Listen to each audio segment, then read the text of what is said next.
கர்த்தருடைய பரிசுத்த நாமத்துக்கு மகிமை உண்டாவதாக. ஆண்டவரும் இரட்சகரும் ஆகிய இயேசு கிறிஸ்துவின் நாமத்தினாலே என் அன்பின் வாழ்த்துக்களை தெரிவித்துக் கொள்கின்றேன். இன்றைய நாளே நாம் தியானம் செய்திருக்கிறதான வேத வாக்கு உன் நடுவில். சகரியா 2ஆம் அதிகாரம் 10வது வசனம் இப்படியாக சொல்கிறது: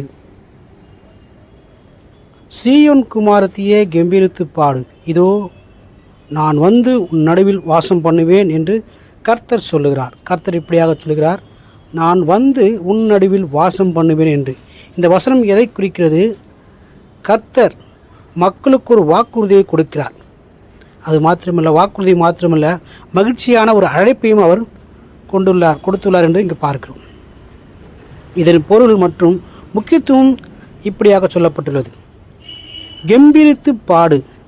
இந்த வார்த்தை மகிழ்ச்சியையும் ஆனந்தத்தையும் வெளிப்படுத்துகிறது. கடவுள் தமது மக்களுடன்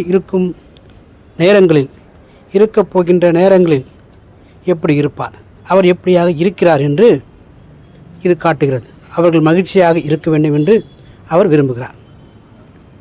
கெம்பீரித்து பாடு என்று சொன்னால், கர்த்தர் நம் மத்தியில் இருக்கும்போது நாம் கெம்பீரித்து பாடுவோம், அது மகிழ்ச்சியாக இருப்போம், மகிழ்ச்சியாக இருங்கள் என்று சொல்லுகிறதான காரியமாக இருக்குது. அது மாத்திரமல்ல, கெம்பீரித்து பாடு, நான் வந்து உன் நடுவில் வாசம் பண்ணுவேன்.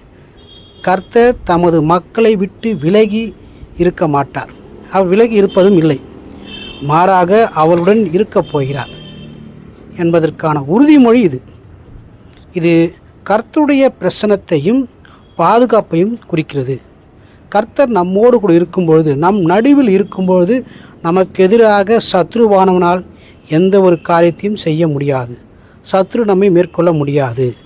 நாம் ஜெயத்தை எடுக்க, நாம் திட்டமிடுவதான காரியங்களிலே வெற்றியை காண கர்த்தர் நம் நடுவில் இருப்பேன் என்று சொல்கிறார். அது மாத்திரமல்ல, கர்த்தருடைய பிரசன்னம்.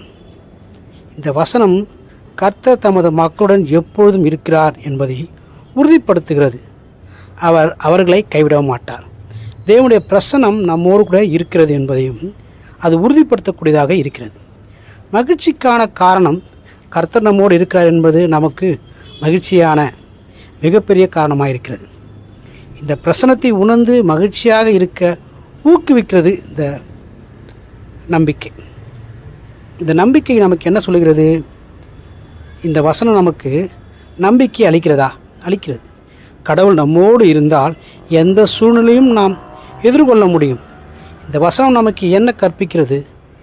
கர்த்தர் நம்மை நேசிக்கிறார், நம்மோடு இருக்க விரும்புகிறார். கர்த்தருடைய பிரசன்னம் நமக்கு மகிழ்ச்சியும் நம்பிக்கையும் தருகிறது. நாம் எப்பொழுதும் கர்த்தருடன் மகிழ்ச்சியாக இருக்க வேண்டும் என்றுதான் இந்த வசனம் நமக்கு சுட்டி காட்டுகிறது. இந்த வசனம் உங்கள் வாழ்க்கையில் மகிழ்ச்சியும் நம்பிக்கையும் கொண்டு வரும் என்று இந்த வசனம் சொல்வது. ஆகினாலே நாம் கர்த்தர் நம்மத்தில் இருக்கும்படிக்கான ஒரு சூழ்நிலையை உண்டாக்குவோம். கர்த்தர் நம்மத்தில் இருக்கும்படிக்காக நாம் நம்முடைய வாழ்க்கையை நன்மையாக நற்கிரியை செய்யக்கூடியதாக கர்த்தர் விரும்புவதான ஒரு சூழலாக மாற்றி விடுவோம் என்று சொன்னால் கர்த்தர் நம்மோடு இருப்பார்.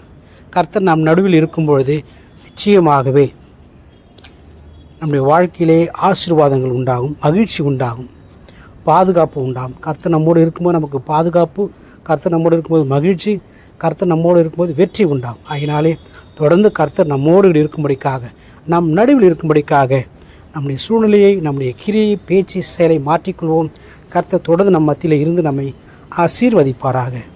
ஆமீன். God bless you.